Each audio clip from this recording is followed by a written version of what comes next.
Hey guys, Caleb here from CDBS Studios, and welcome back to another entry in my Road to Doomsday rewatch. Previously, we have talked about many different eras of the Marvel Cinematic Multiverse and ranked a lot of them, going from, of course, the talking about some of the side Marvel franchises like the Fox X-Men, to eventually going straight into the head first of the MCU by talking about some of the different phases. And today, we finally talk about probably the universally most favorite phase from everybody, that being phase 3. I mean, it's really easy to see why this is everybody's favorite. I mean, it's probably my favorite as well, because pretty much every project in this phase, to some degree, is at least enjoyable. I'll be the first to dare and say that I don't think we have a bad movie in this entire phase, because genuinely for this video, I actually had to really think about what Last Place was, because there's many because pretty much everything in this phase is at least a good watchable movie, and there's nothing in here that I would call particularly bad. So that was really great for my rewatch. So today we are going to go through the phase 3 of the MCU and rank all 11 of the projects from my least favorite to my favorite, because like I mentioned, I don't think we have a worse project in today's ranking. However, much like we've done with the previous MCU phase rankings, we're only going to be talking about the 11 movies in this phase, because I know, technically speaking, there were some of the side Marvel TV shows, there were some of the one-shots that released during this phase, but I'm not counting them as part of this ranking. It's just the 11 main movies. So without further ado, let's jump into this ranking and go through phase 3 of the MCU and talk about the entire MCU and rank its projects from my least favorite to my favorite.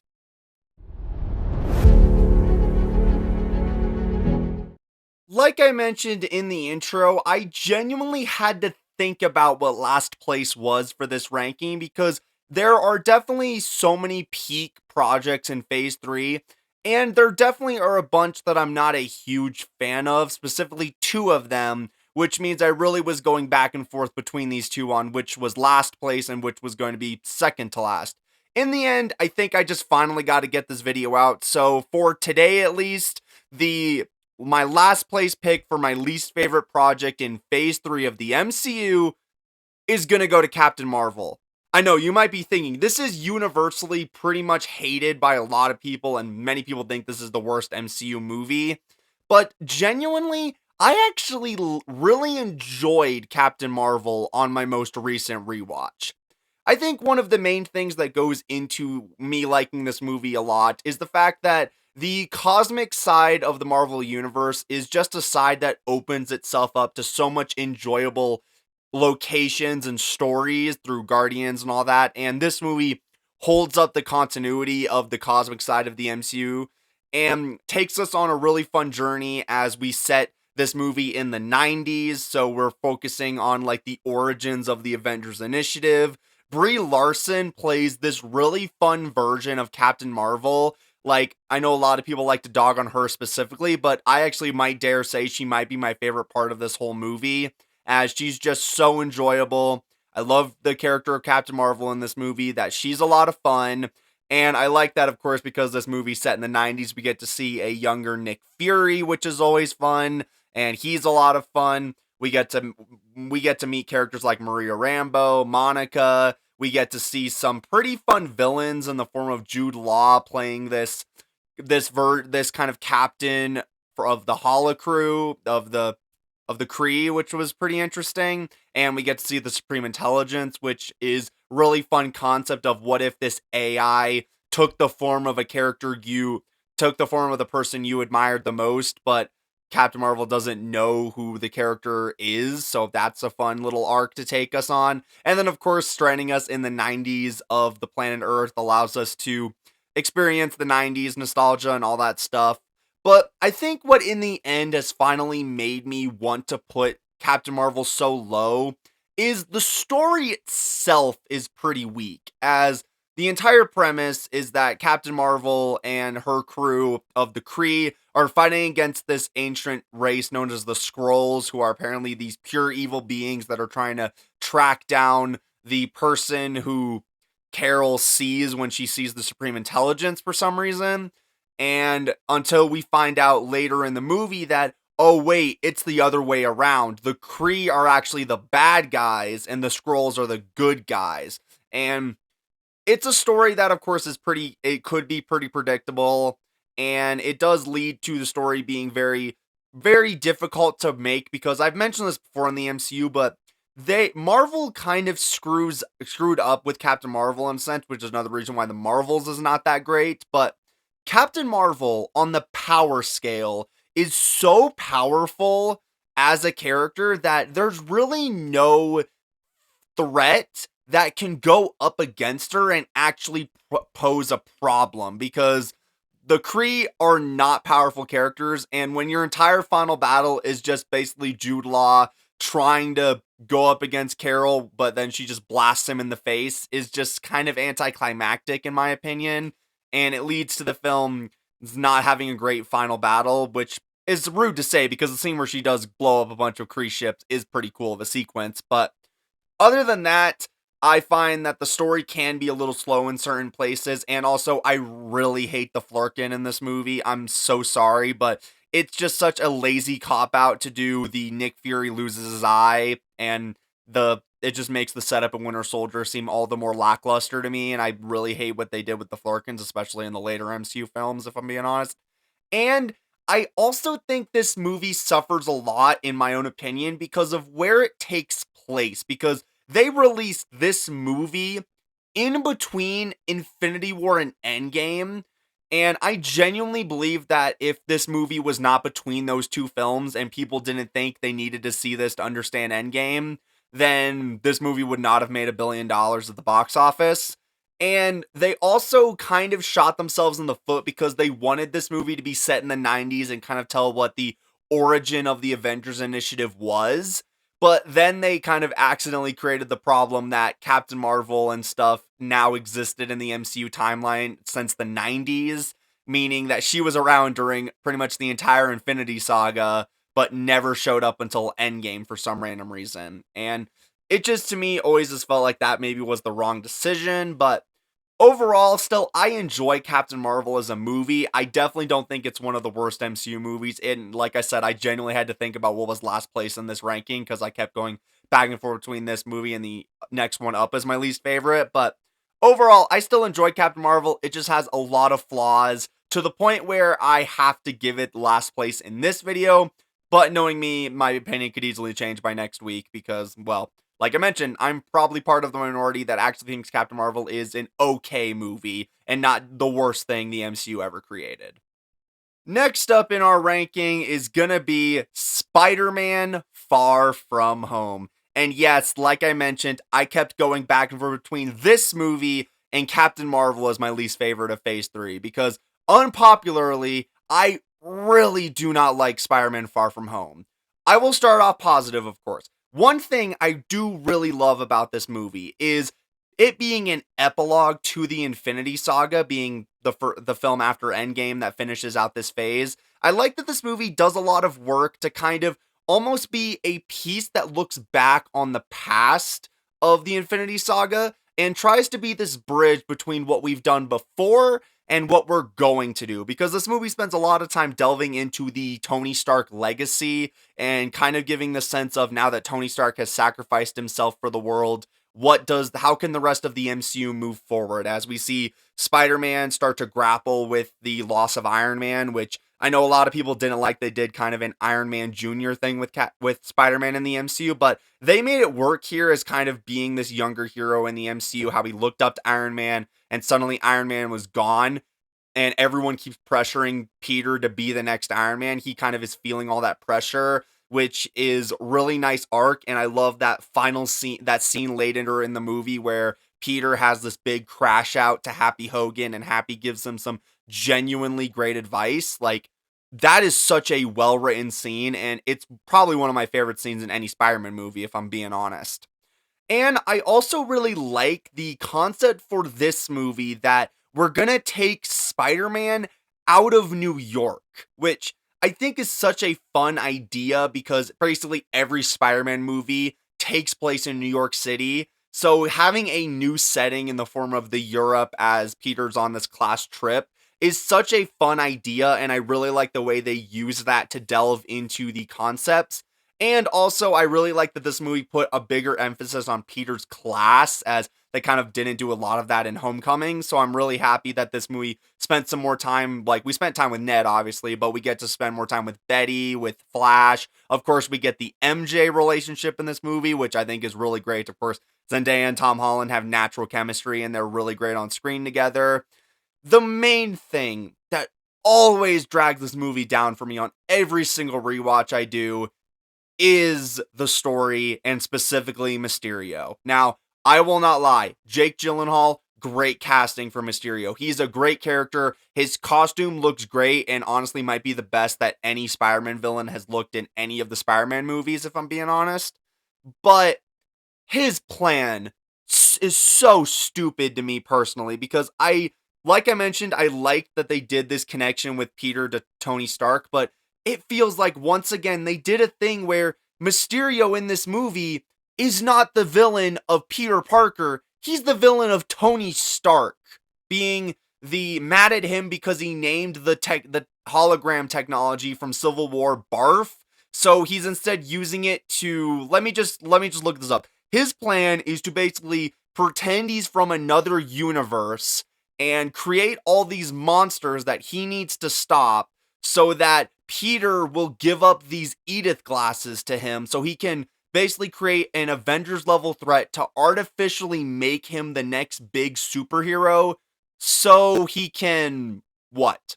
What is his plan after that? His plan is to artificially make himself the next Iron Man, but like what was his plan after that? Like what if Kang the Conqueror suddenly came down to Earth? What the hell was he planning to do? Like, I've never understood why they took that route as the plot. And I hate that this movie tried to convince audiences through trailers and the movie itself that Mysterio was another good guy. Because every goddamn Spider-Man fan that went and saw this movie knew Mysterio was the villain. So why are you even trying that storyline? Like, and then they just artificially kill him off in the end, which was like, I feel like if you're just going to do the route of that, just leave him alive for at least a few more movies. Like, come on, guys. So, I've always hated the story of this movie, and especially Mysterio specifically. It's always just been a personal take, and it's why I never have been a huge fan of Far From Home. But at the same time, they do have some great moments, and Mysterio does make for at least a compelling threat, especially his illusion sequences where he is messing with Peter's head are some really well done sequences. And of course, he is the person that reveals Spider-Man's identity at the end, which is what leads us into getting probably one of the best Spider-Man movies to ever exist. So, overall, I still enjoy Far From Home. I, again, don't think it's a bad movie. It's enjoyable to watch, but every time I think about the plot, I always find that I don't like this movie's plot that much. And while I like to rewatch Far From Home, it definitely is a Spider-Man film and the MCU film that I definitely am not flocking to on rewatches. And it's why I went back and forth between this or Captain Marvel being last place. But in the end, I decided between the two, this is definitely the movie I'm going to sooner rewatch, kind of partially because Spider-Man is my favorite superhero of all time, so that might be a contributing factor, but I got to get this video out at some point. So for the sake of the ranking, Captain Marvel's last place, and this movie's second to last place. Let's move on to the good movies now. Okay, general internet, I'm gonna need you to chill a little bit because we are definitely way too harsh on Ant-Man and the Wasp. Yes, in this video and in the overall of Phase 3, in my opinion, it is third to last, but at the same time, it's not a bad movie. Like, I think people keep dogging on this movie specifically because when it came out, as this movie was the movie that was directly after Avengers Infinity War, and a lot of people just completely questioned that choice, especially like, why is Ant-Man not in Infinity War, and why is he getting this random side kind of almost comedy-driven adventure, low-stakes thing in between the two films? And genuinely, I think you need to think a little bit more about why this movie came out when it did, as Infinity War is this gut-wrenching movie that's meant to leave you unsatisfied at the end. So this movie is almost like a palate cleanser. It's a fun little Ant-Man adventure that takes place before Infinity War, but came out after it to kind of to kind of give you a sense of there's a little bit of hope for the MCU, and they only really remind you of the Dark Infinity War at the very end during the post-credit scene. So I still love Ant-Man and the Wasp, as it's fun, campy, comedy self that the first film is. I do like, of course, the introduction that we finally get Hope Van Dyne as the Wasp. I think she makes for a very fun and enjoyable sidekick to Ant-Man, especially as the two banter a lot. We get to see more of the ex-cons in this movie with Luis and that, which is always so much fun. Of course, we still got Michael Douglas playing a really great version of Hank Pym. So overall, this movie has a lot of fun elements, and I love a lot of what this movie goes for. And I like that this movie kind of evolves the premise of the Ant-Man franchise in a fun way, as the first movie is just all about a guy who can shrink and grow, and he has an army of ants to do a heist. While this movie delves more into, okay, now we've established the rules, what else can we do with this shrinking technology, as we get to see things like Hank Pym has the entire Hot Wheels collection that he can grow into real cars. He has a giant lab that he can shrink down into basically a suitcase. And we have a final action climax where Luis is driving through the streets of San Francisco while shrinking and growing this car, and we can have a giant Pez dispenser used as a weapon. Like, it's a really fun movie that evolves the premise of the Ant-Man franchise in a fun way. We get to see a lot more dynamics between, of course, Hope and Hank and Scott, because they're now all working together and this new mission to delve into the quantum realm and try to rescue Janet, which again is a fun way to involve her in the plot line. And on this rewatch, I definitely was a bigger fan of Ghost. It might be a case that I enjoy her a lot more now thanks to Thunderbolts delving a little bit more into her personality, but this movie, I think she's a very fun and competent villain. She is paired, unfortunately, does have to share the screen time with Sonny Birch, which, although Sonny Birch is a funny villain, he does kind of overstay his welcome in a few scenes.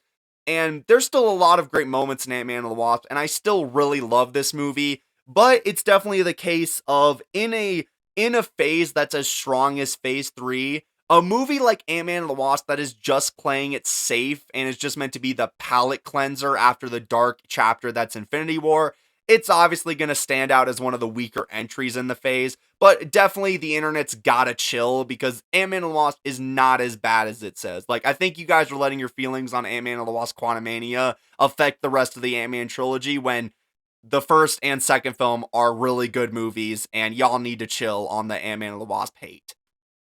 Next up, we have Doctor Strange, and this movie is another absolute blast in the MCU, as Scott Derrickson really did a fun job at engrossing us into the world of magic in the MCU, taking us into the world of the mystic arts, and really showing us what these magical spells can do. And basically the fact that Scott Derrickson has created the language that is used in the magic arts throughout the entire MCU, like the magic orange portal circles that we all know the MCU for. He's responsible for those being a thing. So we have to thank him for that, if we're being honest. And I really like that we get a lot of experience in this world. We get to meet characters like the Ancient One, who is played really fun by Tilda Swinton, and she does a really great job at expressing the kind of mystic side of this world while at the same time being this threat that you're absolutely supposed to fear, which I love. We get to, of course, meet Mordo, which, while I'm not huge on his arc, especially because at this point we're probably never going to get to see his arc play out with the way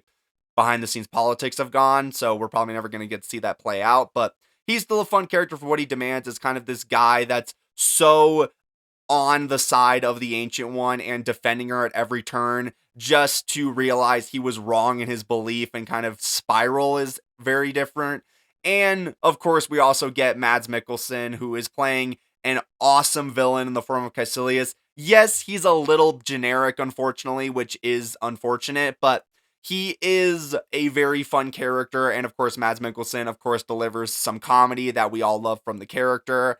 And of course, we get introduced to Doctor Strange, which I love him in this movie. He's fun. He's an enjoyable character.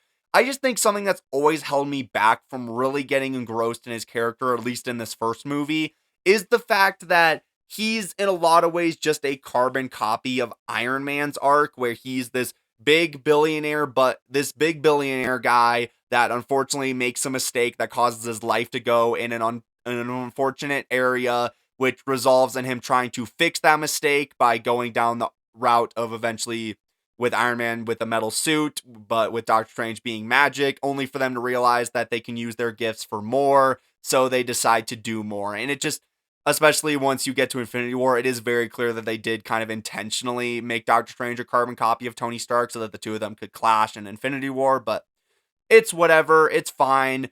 And like I mentioned, I love the fight sequences in this movie with the magic. They do a great job at all these different sequences, especially that one sequence where they go into the mirror dimension and they do like the folding city, which it's basically like if you combine Inception with like MC Escher, and it makes for such a fun design.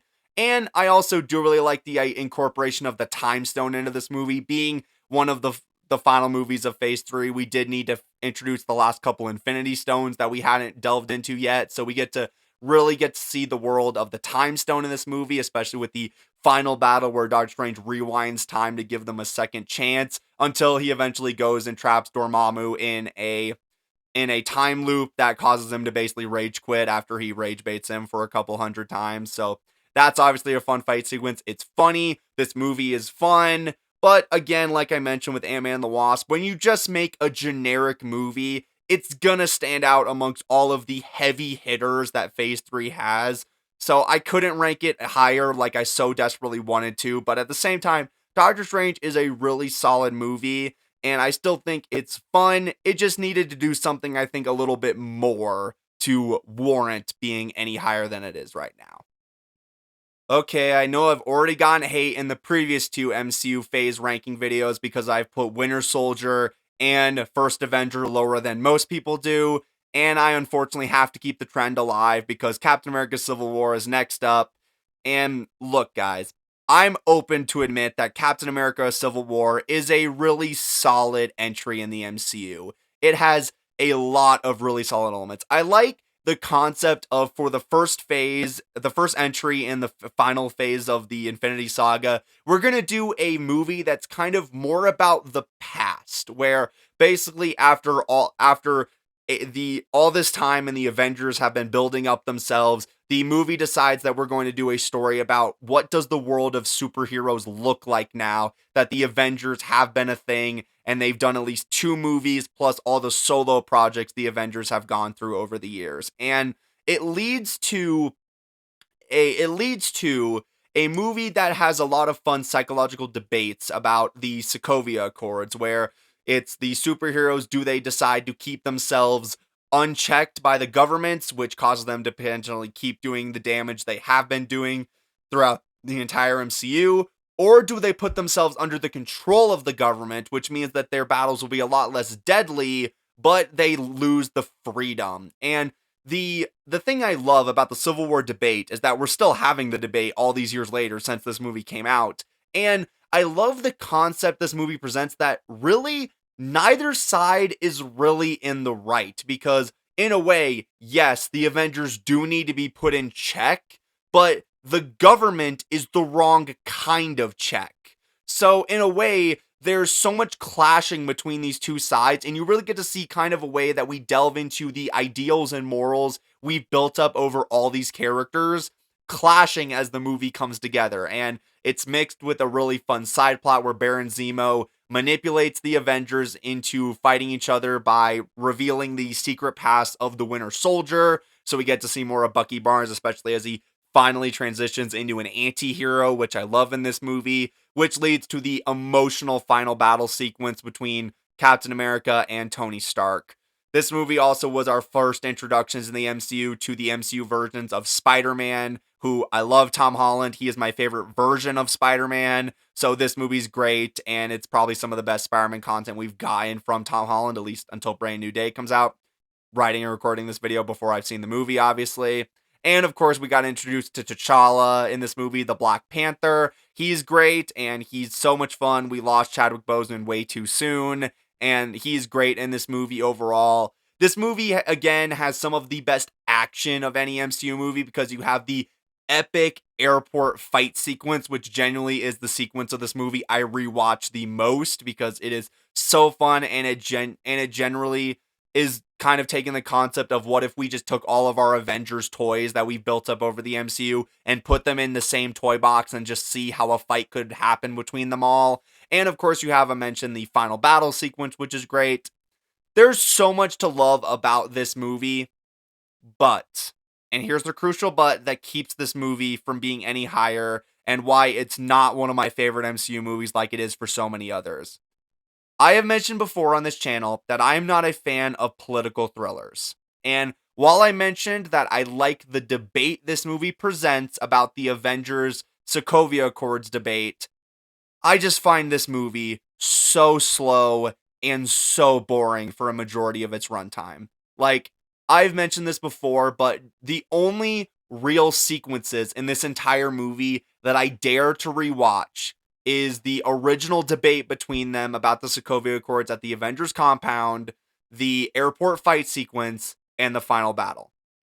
And if I'm only rewatching 3 sequences in your movie, that should tell you a lot about this movie. Like, when I was younger, this was the MCU movie for me that was the hardest to watch because I kept falling asleep because this movie is so slow for its first hour and it takes forever for the interesting stuff to start happening. And it leads to a movie that, I'll admit, has some of my favorite stuff in the MCU, but it's a case of I kind of feel the same way about it as I do with TASM 2, where a movie having some of the best sequences in a cinematic legacy does not warrant it being one of the best for me. Like, it still has so much slow garbage you have to contend with to get to the good stuff. And I think that leads to Captain America Civil War being lower on my MCU rankings than it is for everybody else. I will still openly admit that it is a really fun and solid movie, but it's never been one of my favorite MCU movies. And I think at this point, if it hasn't changed after like this rewatch, it's probably never going to change. So sorry to all the Captain America Civil War fans out there, but this is probably the highest Civil War is ever going to get in any of these videos, especially if I ever end up doing a combined video, it's going to be lower because there's so much MCU content I like more than Civil War, which I know is going to hurt some people to say, but I'm sorry. Civil War has never been one of my favorite MCU movies, but I'll admit it has some of my favorite stuff in the MCU, so that's why it gets to rank above the rest of Phase 3 we've talked about, but doesn't go higher than the other stuff that we have yet to talk about. Next up, we have Thor Ragnarok, the movie that is probably one of the most divisive in the MCU because pretty much everyone generally agrees that this is the best Thor film, which it's not a very high bar to clear if we're being honest. But also a lot of people despise by this movie for ruining Thor's character. And yes, while I'll admit this movie went for a more jokey tone than the previous iterations of Thor, I still find this movie really enjoyable for that fact, and I do like that this movie kind of was the arc that kind of worked in a sense to draw a line between Thor being by jokey Thor and serious Thor. This movie still kind of rides the line a little bit, but it's still great. I really like Thor Ragnarok for what it is. It's definitely one of the funniest MCU movies, having so many jokes that I quote on rewatch viewings. This is the movie where they finally turned Loki into one of my favorite MCU characters because before this point, he has definitely had an interesting arc being a villain in the first Thor movie in Avengers until he teetered the line of anti-hero in Dark World. But this is the movie where they finally delved into him, made him an anti-hero, and I think Loki as a character has always been better for that because I'm gonna be completely honest, I don't think if this movie didn't do the Loki becoming an anti-hero twist, we probably would not have got the Loki series, which is generally one of the best things Marvel has ever done. And I love Loki for it. Tom Hiddleston is great. And I like this movie's also take on Hulk as we kind of do a lukewarm version of the world of the planet Hulk storyline. And it's fun and it's great to catch up with the Hulk, especially with his remorse with Thor. But I definitely do wish that they did more with Thor in this movie. But the real standout to the show is gotta be Hela. I mean, Kate Blanchett plays the character with such malice to the point where you feel the actual fear that the characters feel. Because, like, Hela shows up and 5 minutes later Mjolnir is destroyed. Like, that, they're not playing around in this movie. We get to see that amazing backstory that goes to explain Valkyrie's position, which I think is a great way to establish her presence in the movie, especially during the middle chunk where she doesn't show up a lot. And and also her dynamic with the executioner is a really fun dynamic where I like the kind of way they did the general incompetence of the executioner plays off the actual malice that is Hela, which is great. I just also find this movie has some real pacing issues. Like the middle chunk of this movie, when we're on Sakaar and we're basically just dealing with Jeff Goldblum, is a fun part of the movie. We get the awesome gladiator fight sequence between Thor and Hulk, which is fun. But other than that, not a lot happens on Sakaar, if I'm being honest, and it kind of drags the movie down, in my opinion. But other than that, this movie's still a blast in the MCU. It has so much to enjoy from it. It just is definitely a case of it's the best Thor film for me, and I'm definitely in the camp of liking this movie. But at the same time, once again, we just need some more heavy hitters to rank higher. So Thor Ragnarok doesn't go high into the top 5, but it's still a really solid movie, and it's definitely not as bad as a lot of people try to claim it is, but I can definitely understand the take for why people don't like Thor Ragnarok as much as some of the other stuff in Phase 3 and the MCU as a whole. But at the same time, if you told me this was your favorite MCU movie, I could also see the appeal and why that's the case. Next up, bringing us into the top 5, I have Black Panther. You guys know that I am a huge Ryan Coogler fan, especially after Sinners last year, and returning to this movie is still so much fun. I really love that for Black Panther, Ryan Coogler was allowed to basically full go on and create his own world, as so much of the MCU is plagued with this problem of we're always just in New York City or we're in the normal Earth that we can't really divert or create too much of. But this movie takes us to Wakanda, the secret country of the Black Panther, and it allows for us to fully dive into a brand new world that we've never seen before in the MCU, as we get to explore the cultures, the people, the entire just area of Wakanda, and it makes for such a fun exploration in this movie. And I do really love the story they go for here, as T'Challa, after the events of Civil War, is becoming king and starting to finally come into his own as a leader and the Black Panther, only for a dastardly plot that his father enacted years ago to come back after them. And it results in him actually needing to go through character growth. And it's such a fun story. Killmonger in this movie genuinely is one of the best MCU villains ever, because not only does Michael B. Jordan play the character so well, as he can be so calm and comforting and then suddenly turn into the biggest menace you've ever seen on screen, but his ideals that I love this movie goes for is the fact that, in a way, Killmonger is not wrong in his ideals. His entire plan is the fact that he has seen the outside world and how the people are treated, and he understands that Wakanda has the resources to help those people. And it's completely wrong what happened to his father. And what I love is the movie is completely right in showing that. It shows that Killmonger, in a way, he's not wrong in his ideals and his morals. But what is wrong is his plan. His plan to basically commit war across the world using Wakanda technology is wrong, and the movie doesn't shy away from that. But it allows for T'Challa to genuinely go through growth, and in the end, he takes Killmonger's ideals and spreads it to the rest of Wakanda, which is a great way to do a villain. We get to see so much fun technology. The fight sequences in this movie are great. We get M'Baku, who's another amazing character. Everett Ross is back from Civil War, and while I haven't loved him in anything he's been in, apart from Sherlock, I think he's a fun character in this movie that's kind of meant to be the audience surrogate, as he kind of keeps questioning Wakanda tech. Overall, I also gotta say, the CGI is not that bad, you guys. Like, the final fight sequence does not look that rough. Like, you guys need to calm down about that. But other than that, this is still a bombastic, awesome entry in the MCU. I love Black Panther, and it has so much enjoyable elements to it, and it's easy to see why, again, this is a lot of people's favorite MCU movie because it's so good.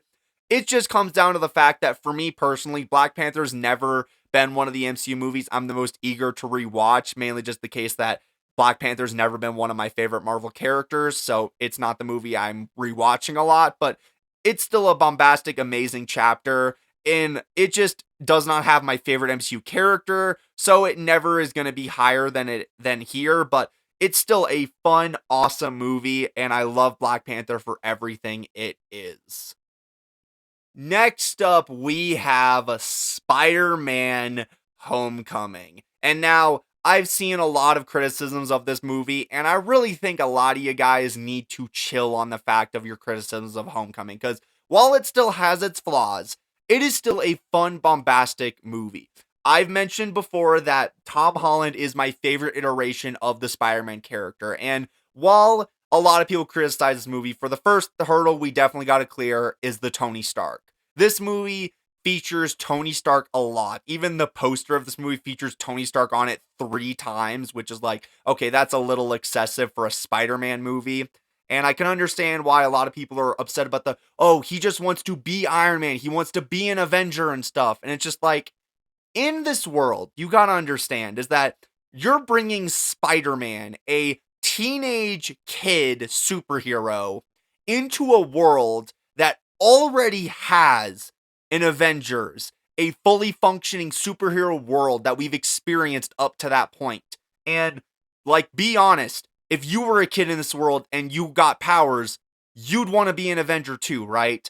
And that's relatable. And, like, okay, sure, if Spider-Man was maybe started in the MCU back during phase 1 or even phase 2, maybe I could understand the criticism, but like, they made a way of making this work. And then people are always mad that they didn't do the origin story and stuff, but like, you gotta understand as well, by the time we finally got Tom Holland in the MCU, we had already done the Tobey Maguire trilogy and the Andrew Garfield duology. We'd seen the origin story 2 times already, and like, let's be honest, as fans of the franchise, we were sick of seeing the origin. So much like the Fantastic Four, I'm fine skipping over the Spider-Man origin because we already know it.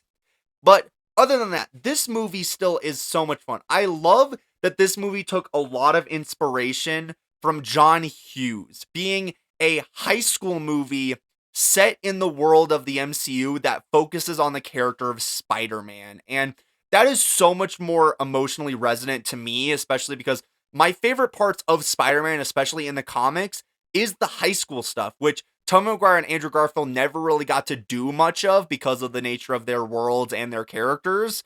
But this movie fully engrosses itself in the world as we see Peter struggle as he is unable to save people. He's torn between going on dates with this girl he likes or going with his classmates or being Spider-Man. And that scene on the rooftop where Tony Stark takes Spider-Man's suit is another one of my favorite Spider-Man moments, as I love the arc of, well, we can't have Uncle Ben be around to do the great power comes great responsibility thing, so why don't we frame it from Tony Stark's perspective as a, what if we had Tony Stark serve the Uncle Ben role, as Peter can't just be, as that Peter needs to have the power, he has the power, but he needs the responsibility.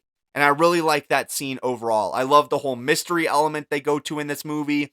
And I really love the villain that is Vulture. I love that they introduce him in this movie as the concept of a guy just screwed over by the system, and he's deciding to turn to black markets as he steals tech from the debris of Avengers battles and resells it as weapons on the black market, which, yes, I know people are going to call me out if I don't bring it up. Yes, I know they once again do the thing that Vulture is again angry at Tony Stark instead of Spider-Man, but for the story of this movie, I think they make it work, unlike Far From Home, where it just comes off as far as Mysterio being a whiny baby in a movie that does not have Tony Stark around to contrast anymore. And I really love Michael Keaton. He, of course, is basically great in every movie he's ever been in, and he's a great here. And I love the final twist they do as we spend this whole movie seeing Vulture as this almost unredeemable monster. And then you get the twist in the final act that he is actually Liz's father. and you find out that he's just a family man trying to provide. It adds so much depth to his character, and I love that they carry that into the final battle, that it's less of a final battle of Peter trying to defeat Vulture, but instead he's trying to save him. And that's such an interesting concept for a villain. Overall, I love Spider-Man Homecoming. It is up there as one of my favorite Spider-Man movies, and it's so fun from beginning to end. And yes, while some criticisms of this movie are valid, I think some people need to start laying back on some of those criticisms and really understand what this movie's going for when this movie came out. And I think some of those criticisms people keep leveling with this movie are gonna start falling away, because especially now that we've finished the Tom Holland origin and we finally are getting some real Spider-Man with Brand New Day, I have a certain suspicion that people's opinions on Homecoming might start coming back up again once they start seeing some Tom Holland stuff on his own. So that's great.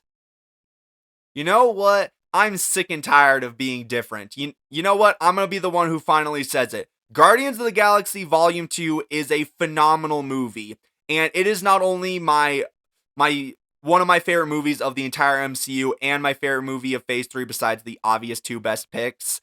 And it's also my favorite Guardians movie. You know what? I'm done being the same as everybody else. Guardians of the Galaxy Volume 2 is easily my favorite Guardians movie, and it's such a fun film.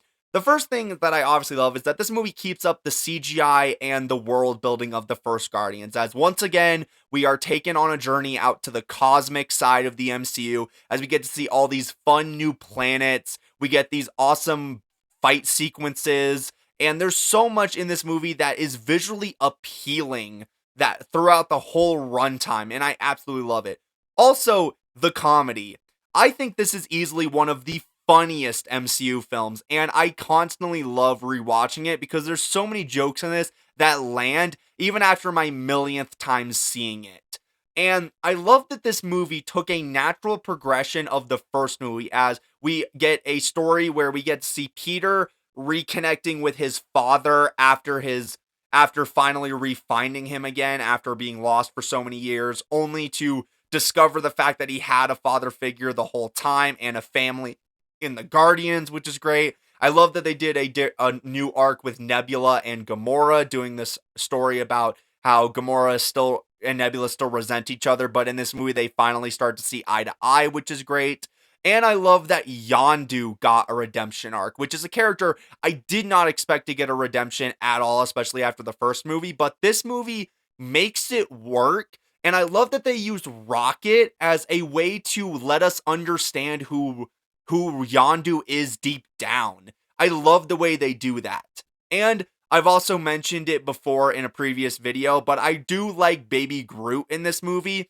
And the reason Baby Groot works so much in this movie is because they stopped doing Baby Groot after this movie. They knew this was a one and done shtick, so they did it for this movie, and then they just aged up Groot and didn't do Baby Groot anymore. Better than I can say for The Mandalorian, let's be honest here. And there's so much I love about this movie. Everything about Guardians Volume 2 is some of my favorite MCU content, and this has easily always been one of my favorite pieces of content in the whole MCU. And you know what? I am tired of conforming to the norm that this has to be the worst Guardians movie, because man, this is easily my favorite of the trilogy. And I think another reason why this wins so much for me above the MCU is because this movie is one of the few times in the MCU where genuinely it's a standalone. Like, you don't need to see basically anything else to understand what's going on in Volume 2 in this movie.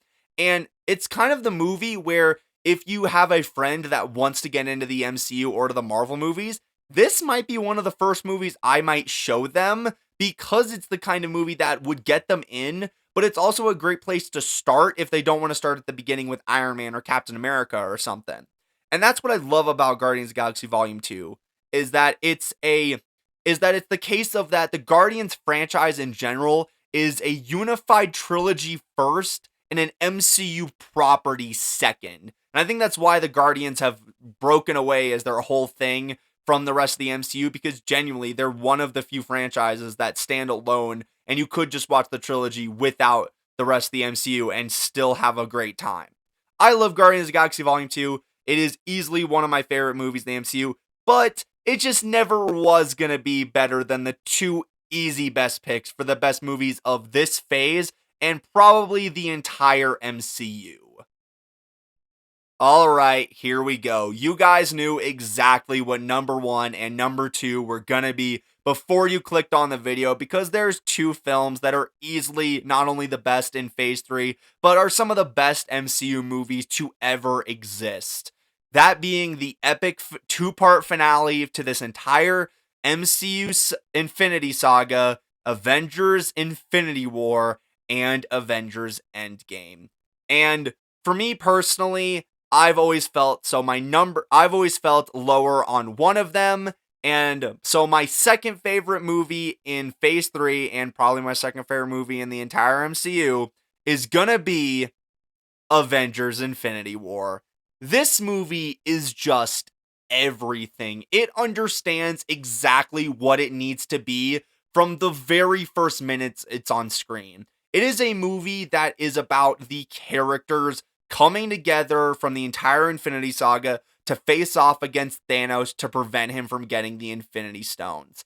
And I really love that for this movie, they decided, because they knew going in, you know who all the heroes are. We've spent significant amount of time with all of them, so you know who they are and what their motivations are. But Thanos, we've barely spent any time with. So in a way, Thanos is the main character of this movie. He has the most screen time, and therefore we spend the most with him as we get to an insight on who he is, his motivations, and we see his journey to collect the 6 Infinity Stones, even to the point where the movie literally has the balls to let him win in the end, which was shocking when this movie first came out. And it generally leads to one of the best endings to any MCU movie ever, because the heroes straight up lose this movie, and half of them turn into literal dust, which, I mean, as fans, we pretty much knew they were going to be coming back, but it does not hurt those final scenes as we see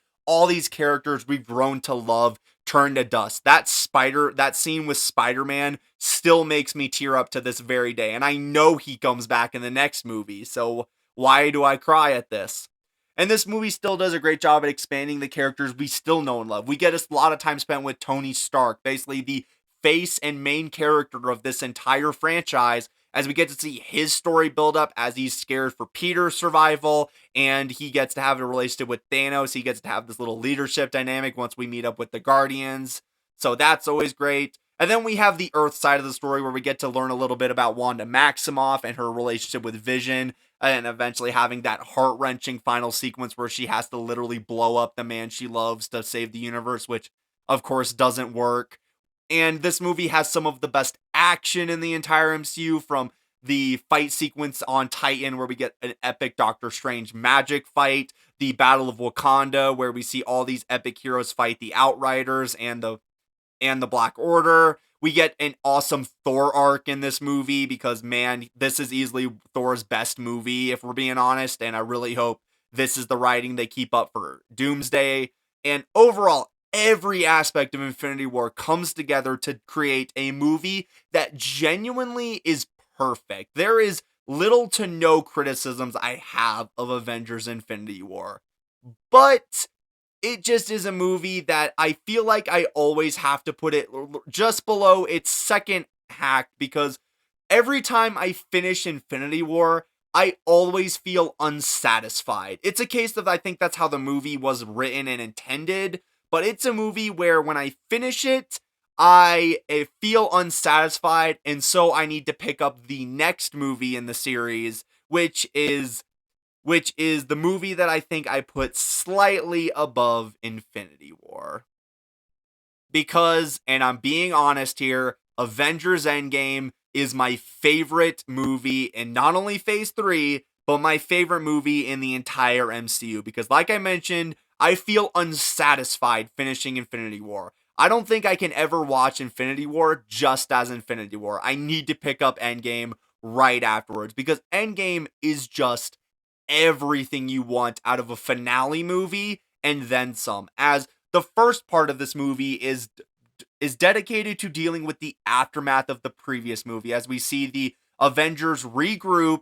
We have, of course, some squabbles between them, especially Tony and Steve. And then we go off to kill Thanos, only to find out that he destroyed the Infinity Stones and there's nothing we can do. And then after that, we get the scene where the Avengers are formulating their plan 5 years later, as we see their grief, their heartbreak, and for some of the characters, they use it to tell such profound stories where we see Tony Stark has a family now. We see Thor has crawled into a bottle. Hulk has spent his time trying to merge his personalities. And it's just such a great time. And then we get into the time heist, where we go back in time to the previous MCU movies to recollect the Infinity Stones. And the movie kind of then becomes a legacy movie, kind of being like the look how far we've come moment, as we go back to previous moments and we get to work around those moments to reacquire the Infinity Stones. Which then leads into probably my favorite hour of any MCU movie, as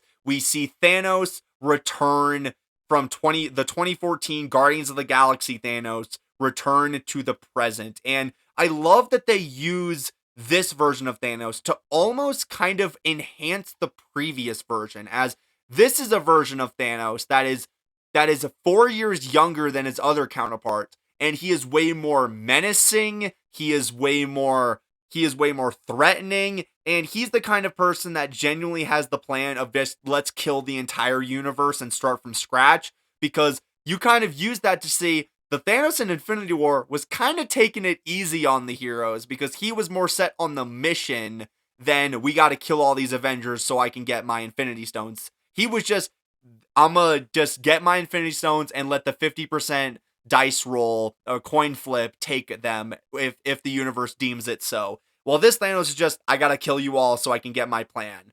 And the entire final battle is so great with the epic portal scene, which I'm going to be honest, no matter how many times people ask that, there is no scene in any movie ever that'll ever top the portal scene. Because you got to understand, this portal scene is not just a great moment, it is the culmination of 10 years worth of MCU projects coming together to form the final battle of the MCU. As we see all these characters fight Thanos and his army, we get so many callbacks, finishing arcs off from previous movies into this one, all leading into that final moment where Tony Stark snaps his fingers and erases Thanos and his army, which then leaves us with 30 minutes of epilogue as we see the Tony Stark funeral, which is basically was told to be a wedding because they didn't want it being spoiled, but it's a great moment. We get to see a finale to Thor as he gives up Asgard to Valkyries. He goes off with the Guardians, which kind of went to shit in the next movie, but that's a whole other problem. And then, of course, we get the final sequence of this whole movie where Captain America chooses to go back in time to be with Peggy and pass on the Captain America shield to Sam. Literally, I have no problems with Endgame. And genuinely, if I was to do it honestly, Infinity War and Endgame are probably tied for first and second. Because if I'm being honest, these are two movies that don't even feel like two movies. They are one overly drawn out finale to this franchise. And I just put Infinity War a little bit below Endgame, but I still think these are both amazing movies and are by far and that all leads to Endgame being my favorite movie of Phase 3. So there you guys have it. My ranking for all 11 projects in the MCU Phase 3.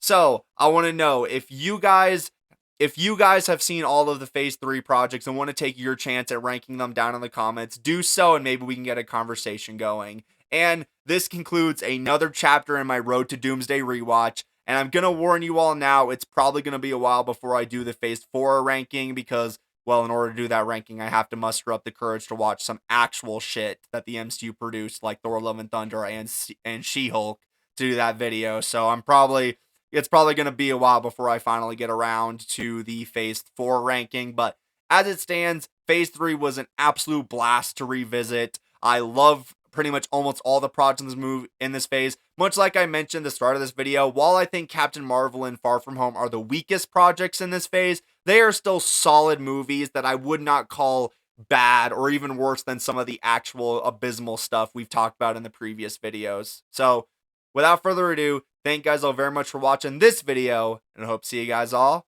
in the next one. Bye, guys!